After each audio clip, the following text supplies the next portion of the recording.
Richard. Welcome to Coffee Talk. Thanks, Randy. How are you today? Pretty good. You know, we're getting all set for Indiana Music Educators Conference this week and hit the ground running in January. So fast and furious. I know honor band season is starting for you. And while we're on that topic, you know, we often talk about professional development for ourselves as teachers, but we forget that there's professional development for students in the form of honor bands, honor orchestras, honor choirs, etc. So let's talk about that a little bit this morning. What's your philosophy on that? What did you do when you were teaching to encourage your students, and how do you feel? What's the general pulse of what teachers are doing out there these days to encourage their students to do those things? Well, Randy, you know, and you and I both remember the busyness of the job and all the paperwork involved and everything that we have to deal with along with teaching our students. And I do think that sometimes, you know, we'll get the applications for our kids for certain honor bands or even all state bands, something like that. And we'll tend to set it off to the side because it does take a lot of time. It takes a lot of time for the kids because usually they have to prepare an audition. There are a number of reasons that I think might be easy for us to say, well, let's not mess with it this year. But here's the thing. Once you get through all that, once you get through that paperwork and the kids get the audition ready and they actually get into the group and get to be under a really good conductor, a great conductor that they've never been under before, that tends to spark them a little bit, give them a little bit of extra energy about being an instrumentalist, and kind of fires them up a little bit. At least that's what I found from my kids when they did that. And they always came back a little bit better and a little bit more ready to be leaders. So I think getting kids out in those bands is so important. And I know, like me, you do a lot of those.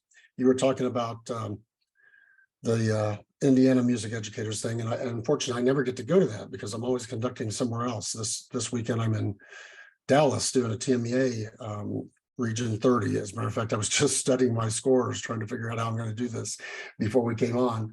But it's I think it's really important for our kids to have those additional opportunities.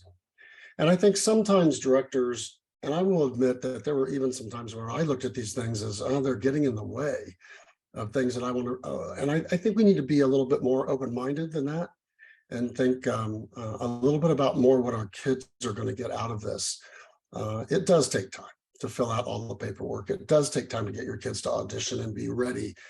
But man, especially if you're lucky enough to get a great conductor with the group, kids have an awesome experience. So I highly recommend that people put in the time to do what they need to give those kids those opportunities.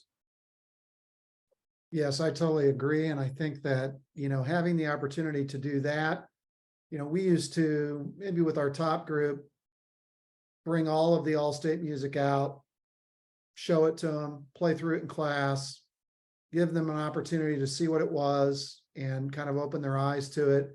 And as you said, you know, those students that want to be challenged or have those extra challenges, great. You know, and solo and ensemble, certainly another way to stretch them.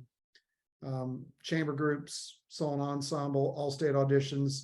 If you really want to develop the core or the nucleus of the strength of your ensembles, those are great ways to do that without feeling like you always have to do everything in full ensemble. And so just some thoughts to think about as you approach the next couple of months with your students and how you can help motivate them. And, you know, the other piece of that too is just developing that leadership. They do come back Absolutely refreshed. Yeah, they come back refreshed and they understand things from another perspective. I can't even, you know, name the number of times, and I know this happened with you too, where a student would come back and say, yeah, the guest conductor talked about blend a lot. And it's like, you know, you talk about blend a lot, so I guess that's important. You know the rule, the farther you are away, the more you know. Yeah, exactly. That's right. Absolutely. It always makes a difference. So, you know, food for thought as you move forward in January. We wish you the very, very best, and we hope you have a great week. And we'll see you again next week on another episode of Coffee Talk. Thanks, everyone.